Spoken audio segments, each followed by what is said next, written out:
Disciples du Christ, missionnaires de sa lumière. Depuis le 8 décembre 2019, cette phrase accompagne notre jubilé, notre vie diocésaine, paroissiale et personnelle. Depuis le 8 décembre 2019, la lampe jubilaire scintille dans notre cathédrale, tout comme elle brille dans nos églises et chapelles. Ah, mes amis, quel enthousiasme nous habitait il y a 18 mois. Nous étions mobilisés pour vivre cette année jubilaire en partenariat avec les autorités civiles que je tiens à remercier pour leur investissement. Mais voici qu'apparaît, quelques semaines après l'ouverture, un invité qui n'était pas le bienvenu, la Covid-19. Cet invité inconnu vient tout chambouler. Me revient cette tirade du Cid de Corneille qu'un certain nombre d'entre nous avons dû apprendre par cœur au collège. Nous partîmes 500, mais par un prompt renfort, nous nous vîmes 3000 en arrivant au port. Tant à nous voir marcher en si bon équipage, les plus éprouvés reprenaient du courage. Au vu des événements qui nous attendaient, je paraphraserai ces vers de Corneille. Nous partîmes 3000 en ouvrant le jubilé, mais par un prompt virus, nous nous vîmes 500 en arrivant au port. Tant à nous voir marcher en si bon équipage, malgré tout, les éprouvés reprenaient du courage. Mes amis, notre jubilé porte et portera des fruits. Celles et ceux qui ont tant œuvré pour la réussite de cet anniversaire n'ont pas travaillé en vain. Je leur exprime toute ma gratitude. D'ailleurs, des pèlerinages sont prévus pour les mois à venir, des rassemblements. L'élan impulsé par ce jubilé se prolonge.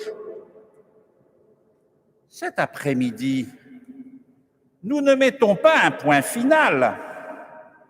Nous ouvrons une nouvelle étape afin d'être fidèles à notre vocation baptismale, demeurer des disciples du Christ, missionnaires de sa lumière. Preuve est que dans quelques minutes, je promulguerai les orientations pastorales initiées dans le diocèse déjà depuis le 24 juin 2018.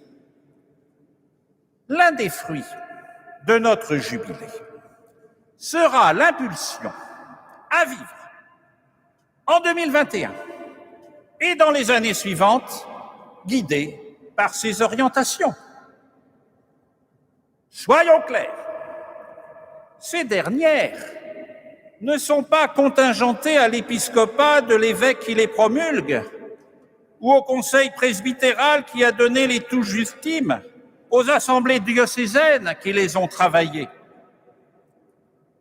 Les orientations pastorales pour une église missionnaire en Moselle deviennent le bien commun de tout notre diocèse.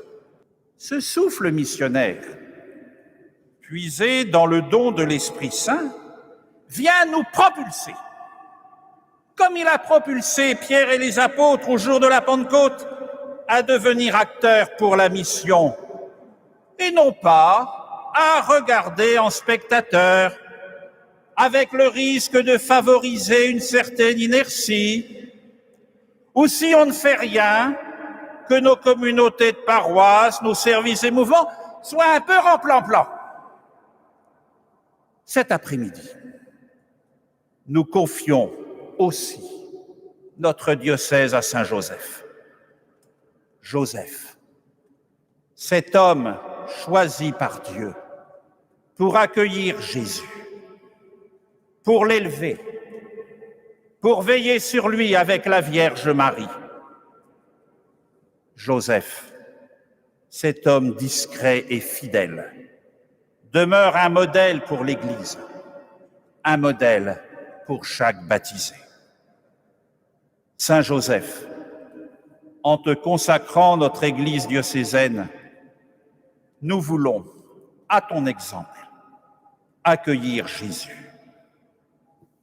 Nous désirons que tu nous guides afin d'être fidèles à notre baptême pour demeurer des disciples du Christ, missionnaires de sa lumière. Amen. Et je décrète en ce jour que les églises paroissiales consacrées à Saint Joseph de Frémestroff, de Howald à Frémin-Merlebach, de Montigny-les-Metz et de Yus sont promus sanctuaires diocésains.